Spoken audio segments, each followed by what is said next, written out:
우리는 지금 요한 3서를 함께 나누고 있습니다. 요한 2서에서 요한 사도는 이제 진리를 앞서가는 자들에 대해서 진리 안에서 어떻게 교제해야 하는가라는 문제를 다루어 주었습니다. 요한 3서에서는 진리 가운데 행하는 자들을 환대하고 선대하라는 그 이야기를 하고 있죠. 요한 2서에서는 집의 문을 닫으라고 말하고 요한 3서에서는 집의 문을 열어서 환대하라고 가르치고 있는데 그 기준은 진리에 있습니다. 여러분들은 교회가 살아있다는 증거가 뭘까요? 길벗 교회는 살아있을까요? 죽어있을까요? 교회가 살아있다는 증거 아니면 교회가 계속 성장하고 있다는 증거는 뭘까? 우리 길벗교회 교인들은 만약에 길벗교회에 방문하거나 길벗교회에 함께 신앙생활하기 위해서 찾아온 새가족들에게 뭘 경험하게 해줄 수 있을까? 또 그들은 길벗교회에서 뭘 경험할 수 있을까요? 분명히 사람의 숫자가 많아지거나 예배당의 시설이 좋아지는 것만을 교회가 성장하고 있다고 말하는 건 아닐 겁니다. 우리는 이민교회에서 아주 큰 대형교회 몇 교회를 빼놓고는 교회가 서로 수평 이동이 이루어지면서 잠깐 동안 교회가 잘 성장하는 것 같지만 한순간에 모래알처럼 흩어지는 교회들을 수도 없이 우리는 경험해 왔습니다. 교회가 살아있다는 증거, 성장하고 있다는 증거로서 가장 확실한 건 그 교회가 갖고 있는 복음의 능력일 겁니다. 그 복음의 능력은 어둠의 이 세상 속에서 생명을 살리는 능력이고 살린 그 생명을 건강하게 양육해낼 수 있는 능력도 복음의 능력입니다. 결국 전체 교인의 숫자보다 교회의 시설보다 그 교회가 얼만큼 건강하게 살아있느냐는 그 성도들이 복음을 증거하고 그 복음으로 말미암아 거듭난 자가 일어나고 그 거듭난 사람이 예수 그리스도를 주로 고백하고 세례를 받는 일이 지속적으로 일어나고 있느냐 하는 것이죠. 그리고 그 생명을 건강하게 양육해낼 수 있는가 하는 것이 그 교회의 생명의 척도일 겁니다. 그래서 오늘 본문의 말씀은 별 의미 없는 것 같지만 오늘 본문의 말씀을 자꾸 곱씹으면 교회의 본질이 뭐냐? 그리고 그 하나님의 사랑이 그 복음이 선교와 어떻게 연결되고 그것이 어떻게 나타날 수 있는가 하는 것들을 오늘 본문이 가르쳐 주고 있습니다. 오늘 본문 앞에 3절 4절에서 요한 사도는 사랑하는 가이오에게 네가 진리 가운데서 행한다는 소식을 사람들이 여러 사람이 증언하고 있다. 내가 그 소리를 듣는 게 너무 기쁘다. 그리고 나의 정말 기쁨, 나의 삶의 의미, 나의 삶의 기쁨은 믿음의 사람들이 진리 가운데서 산다는 소식을 듣는 것이 내게 가장 큰 행복이다. 3절 4절에서 그렇게 이야기했습니다. 그렇다면 진리 가운데 산다는 건 뭐냐? 요한 3서에서 말하는 진리 가운데 행하거나 진리 가운데 산다는 건 뭘까요? 그게 오늘 5절부터 8절까지의 내용입니다. 5절부터 8절에서 요한 사도가 두 가지로 정리해 줍니다. 하나는 올바른 복음을 증거하는 일이고 그 복음을 증거하는 자를 환대하는 것, 그것이 진리 가운데서 행하는 것이다. 진리 가운데서 사는 것이다. 그렇게 말해주고 있습니다. 그러면서 그 진리 가운데서 올바른 복음이 뭐냐? 그 올바른 복음은 어떻게 증거되고 그 복음을 증거하는 자를 섬기는 그 근원, 그건 뭐냐? 6절 말씀에 네가 그 나그네들을 섬기고 네가 진리 가운데 생하는 그 사랑이에요. 그 사랑. 그 사랑이 어떤 사랑이에요? 그 사랑은 바로 아버지 하나님이 우리를 위하여 보내주신 독생자를 보내주신 그 사랑, 아버지 하나님의 그 사랑입니다. 그런 의미에서 6절 말씀에서 우리가 정리할 수 있는 건 뭐냐?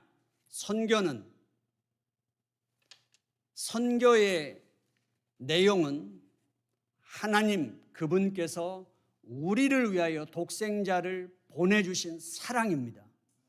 그렇다면 그 선교의 출발도 하나님이고 그 선교의 주체자도 하나님이고 그 선교를 행할 수 있는 능력의 원천지도 하나님이라는 사실이에요.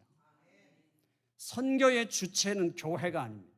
이게 정리가 되면 이제 우리에게서 정리가 뒤따라오는 게 뭐죠? 교회가 능력이 있어야 선교를 하고 안 하고를 결정할 수 있는 문제가 아니라는 사실입니다.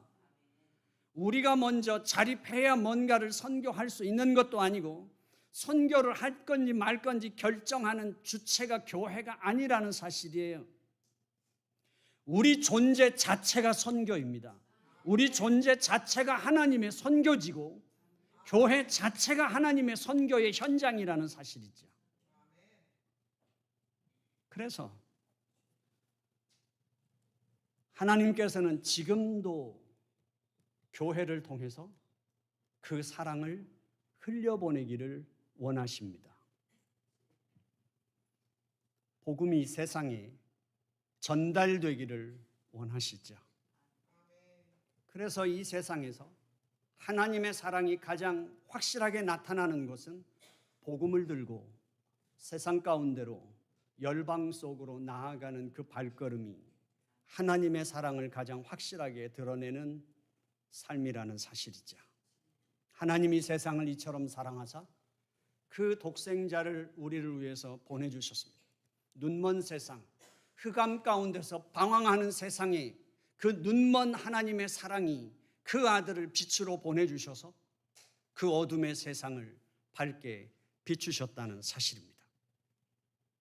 교회가 세상을 사랑하는 확실한 그리고 가장 강력한 방식은 이 세상에 예수 그리스도를 주는 일입니다. 그 예수 그리스도, 바로 하나님이 세상을 향하신 그 하나님의 사랑을 흘려 보내는 것이죠. 만약에 교회가 하나님의 사랑에 붙들려 있고 살아있다면, 그 사랑이 흐르고 있다면 교회는 선교의 열정이 하나님께로부터 부어지게 돼 있습니다. 만약에 우리가 하나님의 사랑, 바로 예수 그리스도의 생명의 복음을 품고 있는 자라면 우리에게서 우리가 어디에 있든 무엇을 하든 우리 자체가 선교라는 사실입니다. 그것이 오늘 요한 사도가 요한 3서에서 가르쳐 주고 있습니다. 하나님의 아들이 있는 곳에 하나님의 사랑이 있습니다. 그리고 성령 하나님께서 그 아버지의 사랑을 우리에게 가르쳐 주십니다. 그리고 그 아들 예수 그리스도의 진리를 우리에게 경험하게 하십니다.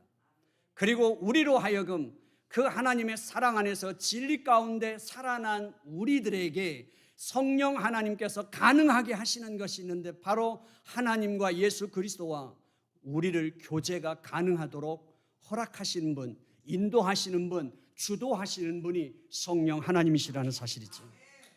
그래서 성령 하나님 그분 안에서 우리가 확실하게 정리할 수 있는 선교는 뭐냐?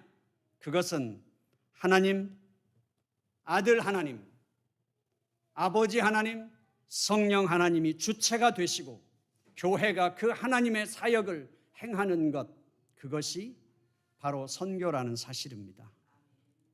하나님께서는 바로 그 선교를 행하시는데 어떻게 행하실까요? 교회는 돈이 있어야 선교가 가능하지 않고, 돈이 없으면 선교를 할 수 없는 것이 아니고, 교인이 모이면 선교가 가능하고 교인이 적으면 선교가 안 되는 것이 아니라, 선교의 유일한 근원은 아버지 하나님, 우리 주 예수 그리스도와 교제로 말미암아 그 선교가 시작되고 그 선교가 진행되고 그 선교가 이루어진다는 사실이에요.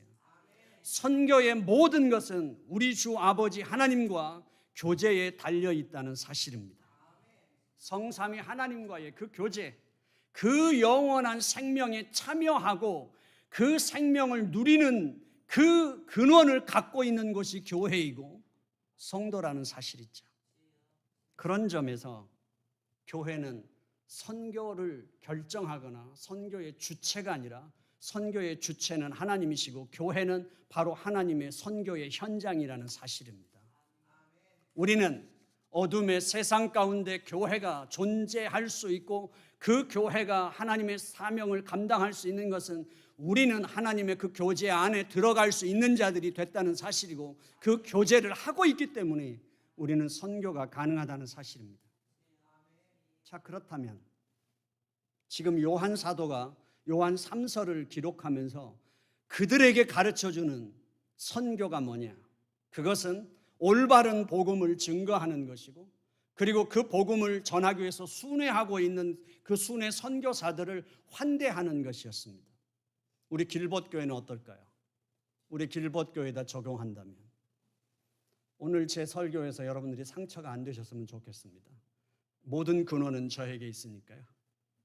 우리 길봇교회에 아주 강한 강점들이 있습니다. 그 강한 강점은 그것도 저로부터 생긴 것입니다. 왜냐하면 명령하거나 목회자가 결정하면 모든 것이 일사불란하게 이루어지는 교회가 아니기 때문입니다. 저는 길봇교회를 섬기면서 저의 초점은 교인들에게 있는 영적인 창조성이 온전히 발휘되기를 원하는 것이 저의 초점이었습니다.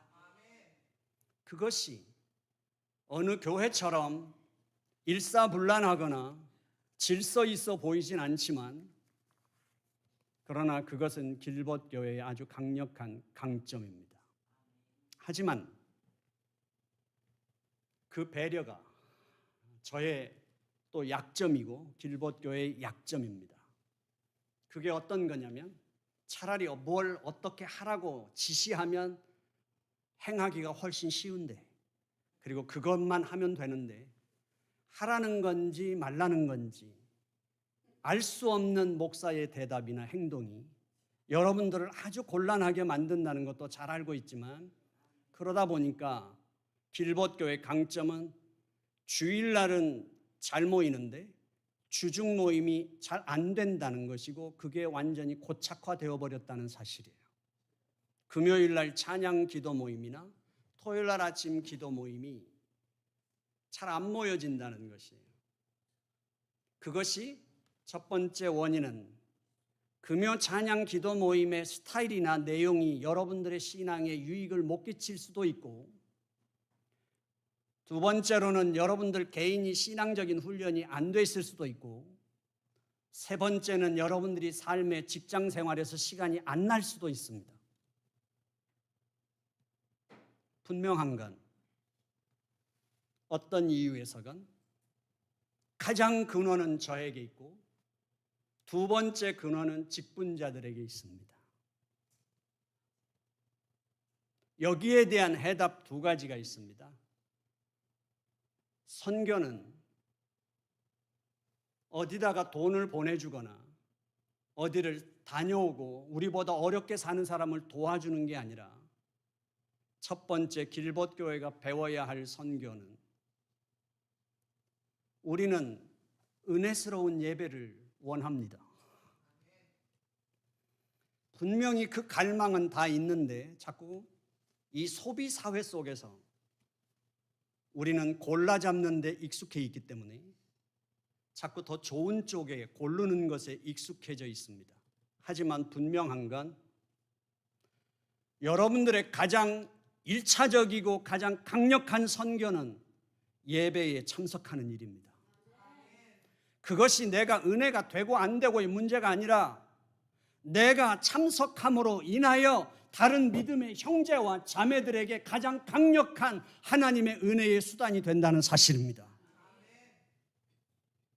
이것을 넘어설 수 있는 게 없습니다.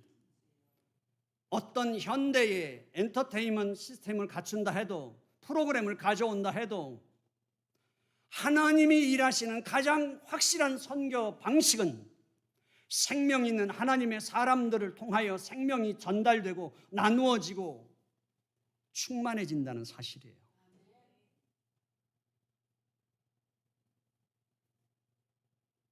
길벗 교회는 반드시 이걸 뛰어넘어야만 합니다. 왜요?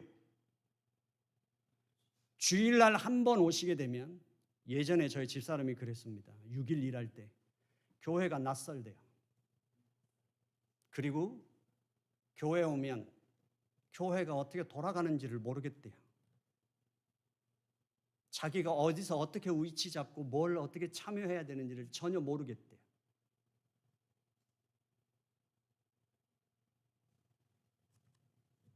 이런 거죠. 우리는 이 세상을 살아갈 때 이 세상은 끝없는 인간의 욕망을 자극합니다. 그 끝없는 인간의 욕망을 끝없이 자극하면서 아무리 소유해도 끝이 없어요. 아무리 내가 즐거운 일을 행해도 우리는 충족되지 않아요. 또 하나는 이 세상은 우리를 자꾸 냉정하게 만듭니다. 거기에서 아무리 우리의 신앙의 결단이 강력해도, 우리의 은혜가 아무리 충만해도 이 세상에서 일주일의 삶은 우리의 은혜를 유지하기 힘듭니다. 거기에서 가장 위험한 것은 내가 누구인지, 어떻게 살아야 하는지에 대해서 평가할 여유를 이 세상은 주지 않는다는 거예요. 내가 잘 살고 있는지, 내가 하나님 앞으로 가고 있는지 평가할 여유조차 주지 않는다는 거예요. 금요일 날 오시면 끝없이 살아도 끝이 없는 이 세상 삶에서 일하다가 이렇게 죽겠구나. 저도 그렇게 생각합니다.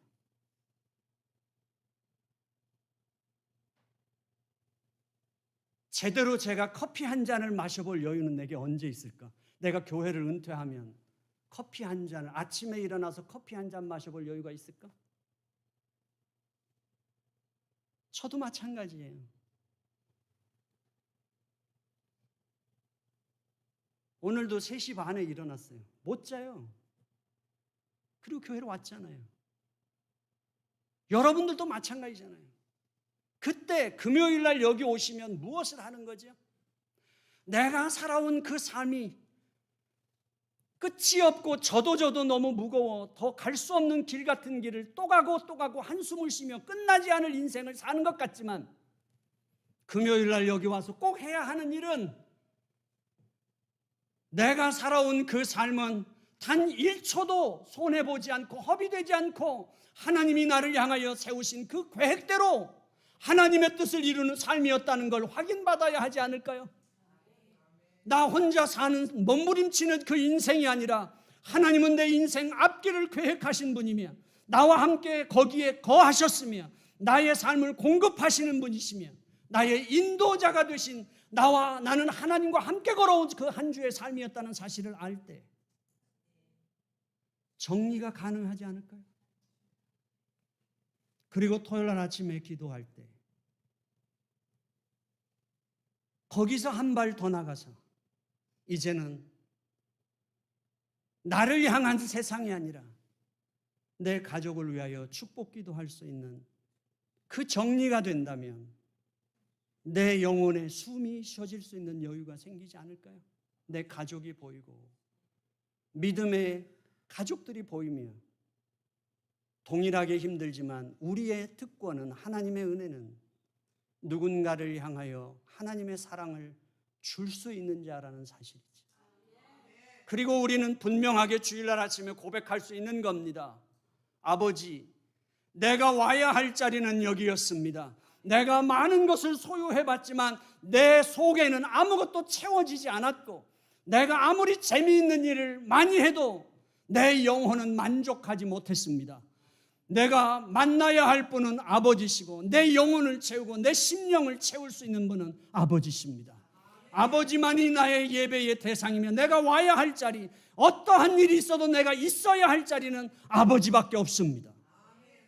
그 자리가 있을 때, 그 예배에 모인 우리들이 만약에 그 준비가 있다면 그 주일날 아침에 무엇을 해서가 아니라 목사가 기적의 손을 가져서 얹으면 질병이 낫는 게 아니라 그 하나님의 사랑이 우리의 육체의 질병도 치유하는 역사가 나타날 거라고 저는 믿습니다. 그 사랑이 우리의 마음을 치유할 것입니다. 그 사랑이 인생을 이렇게 세우는 것입니다. 그럴 때 주일날 우리에게서 하나님의 사랑이 나타나는 거 아닐까요? 그 옆에 우리의 믿음의 사람들이 있는 것보다 더 강력한 은혜의 수단이 없습니다. 목사의 뛰어난 설교도 아닙니다. 좋은 찬양팀이 아니라 믿음의 사람이 손을 잡는 그 순간에 내게도 모르는 하나님의 은혜가 흐르고 내 삶이 치유받고 회복되는 역사가 거기서 나타나는 거죠. 어떤 성도가 신실한 성도입니까? 오늘 요한 사도가 말하는 하나는 딱 그것입니다. 여러분 안에는 진리의 씨앗이 심겨져 있습니다. 여러분에게는 예수 그리스도의 생명이 있습니다. 여러분들에게는 그 하나님의 사랑이 충만하게 덮여 있습니다. 흐르고 있습니다. 그 사랑을 입었다면 내가 죽을 병에서 예수 믿었더니 내가 그 병에서 고침받았습니다. 하나님은 살아계십니다. 내 자식들이 너무 내가 하나님 중심으로 교회에다가 헌금하고 충성했더니 내 자식들은 공부를 정말 잘합니다. 내가 교회에 헌신했더니 망할 부도위기의 사업에서 성공해서 내가 이렇게 회복이 돼서 부자가 됐습니다. 아니요. 하나님의 사랑이 있다면 하나님의 사랑이 흘러가는 게 신실한 성도라는 사실입니다. 그 사랑이 흘려보낼 수 없다면, 흘러가지 않는다면 그 사람은 신실하지 못한 하나님의 사람이라고 오늘 요한 사도가 말하고 있는 것입니다. 거기에서 지금 5절 말씀에서 가룟요가 낯선 이들에 대해서 환대하는 것을 말하고 있습니다. 나그네들. 그때는 사람이 귀했으니까 우리 이민 처음 왔을 때 사람 귀해서 한국 사람만 보면 반가워서 인사했던 것 때문에 옛날에는 사람도 적었고 환대하는 것이 쉬웠을 거라고 생각하십니까? 아니요. 그때는 사람이 가장 무서웠습니다. 그때는 동물보다 사람이 더 무서웠습니다. 우리는 소돔과 고모라를 찾아갔던 주의 천사들을, 소돔과 고모라의 백성들이 어떻게 낯선 이들을 대했는지 우리는 너무 잘 알고 있습니다. 그때 지금 요한 사도가 말하는 거예요. 그가 누구인지 알아볼 수 없고 그가 어떤 사람인지 확인할 수 없는 그때에 그 낯선 이를 향하여 집에 들이고 잠을 재워주고 먹을 것을 공개하는 것이 얼마나 위험천만한 일이었음에도 불구하고 그것만큼 하나님의 사랑이 더 확실하게 선명하게 드러나는 게 없었다고 말하는 거예요. 오늘 말하지 않습니까? 그 복음 전도자들이 가갖고 복음을 전하면서 그 여행하면서 걸어서 터벅터벅 그 먼 길을 산을 넘고 강을 넘어 걸으면서도 그들이 누구에게도 대가를 받지 않았다고 말합니다. 왜요? 하나님의 사랑은 값없는 은혜이기 때문에 그 하나님의 값없는 은혜가 손상될까 봐 그들은 그 어떤 대가도 받지 않았다고 말합니다. 그들을 향하여 문을 열고 그들을 환대해 주는 것, 그들이 다시 복음의 발걸음을 떼놓을 수 있도록 아침에 그를 잘 보내주는 것, 그것이 바로 진리 가운데 행한다고 오늘 요한 사도가 말하고 있는 것입니다. 우리는 어떨까요? 분명히 저는 제가 먼저 회개합니다. 저는 누구인가 짐을 지우는 걸 잘 못합니다. 그리고 우리 교인들이 고생하는 건 잘 못 봅니다. 차라리 제가 고생하는 게 훨씬 낫죠. 그리고 저는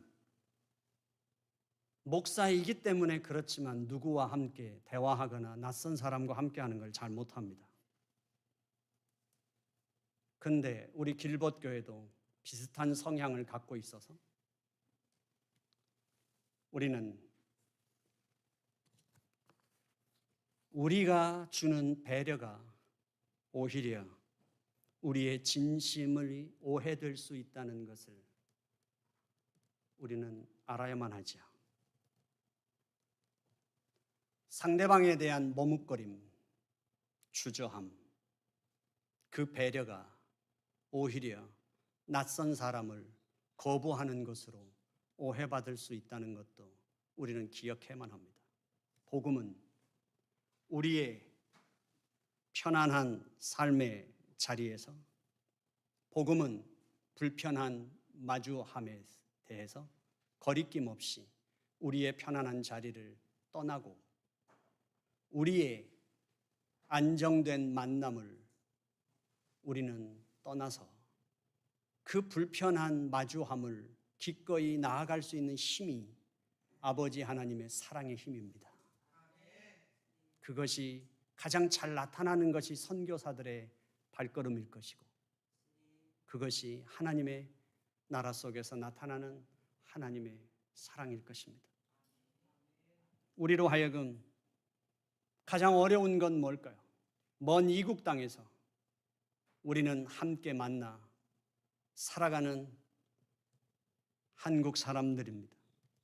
그런데 이 넓은 미국 땅에 꿈을 안고 찾아왔는데 너무 좁은 이민사회 속에서 한 달이 건너면 다 알 수 있는 그 사이가 오히려 환대할 수 있는 공동체가 아니라 어쩌면 함께 하기도 전에 편견을 가질 수 있고 고정관념의 벽이 생길 수 있는 것이 우리의 약점이 아닐까요?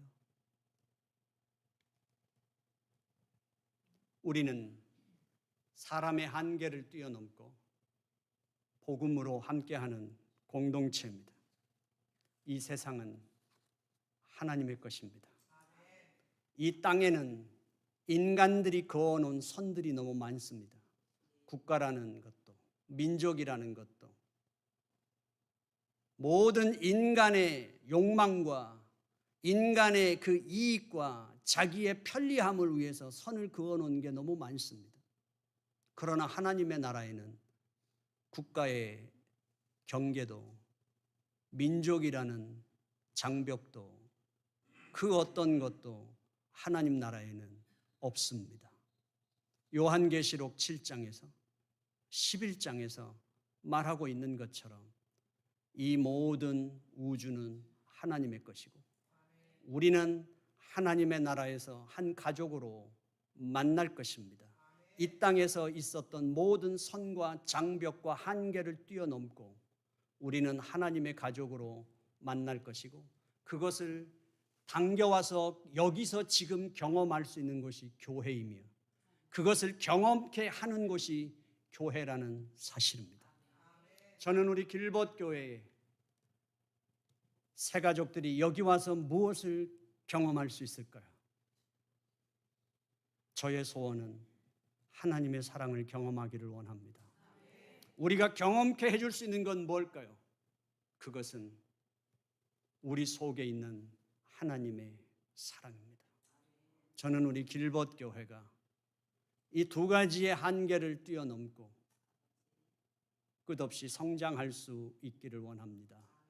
우리 성도들은 예배에 나오십시오. 그것은 나를 살릴 뿐 아니라 내 믿음의 형제 자매를 살리는 하나님의 가장 확실한 선교의 첫 단계라는 사실을 잊지 마시기를 바랍니다. 그리고 직분자들은 그 세 번의 예배에다가 여러분들의 삶을 맞추는 것도 여러분들의 의무입니다. 이유가 많겠죠. 직분자의 신앙이 나타나는 모습은 이것입니다. 내게 맡겨진 그 양떼가 있는 곳에 머무는 것이에요. 그리고 그 양떼와 함께 일어나고 함께 걷고 함께 행하며 그 양떼가 믿음으로 도전하고 믿음으로 승리하는 모습이 하나님 안에서 내가 경험할 수 있는 가장 강력한 신앙의 원동력이고 하나님의 축복이라고 믿습니다. 이유가 없습니다. 그걸 할 수 없다면 여러분들은 그 직분을 거부하셔야만 합니다. 하나님 안에서 우리에게 있어 정말 필요한 것, 우리 길벗교회가 반드시 나아가야 할 믿음의 길 속에 오늘 요한 사도의 그 권면이 우리 길벗교회가 하나님께서 맡겨주신 이 생명에 대한 두려움을 느낀다면 그 생명을 감당하기 위해서 우리는 깨어나야 할 것입니다. 기도하겠습니다. 하나님 아버지, 주님께서 함께 하시고 인도하여 주셔서 우리 길벗교회 가운데 하나님이 지난 17년 동안 함께 하셨고 인도해 주셨습니다. 아버지 하나님, 정말 힘에 겹도록 교회를 세우고 그것을 버텨내는 일에 헌신했던 1세대의 직분자들이 있지만 이제 다음 세대는 생명을 감당하는 그 수고를, 그 짐을 질 수 있는 직분자들이 일어서게 하여 주옵소서. 하나님께서 함께해 주시옵시사 정말 이곳에서 하나님의 사랑이 흐르게 하여 주시옵시고 하나님의 사랑이 나타나게 하시고 하나님의 사랑을 고백할 수 있는 아버지 하나님의 교회가 되게 하여 주옵소서. 예수님의 이름으로 기도드려 싸움나이다.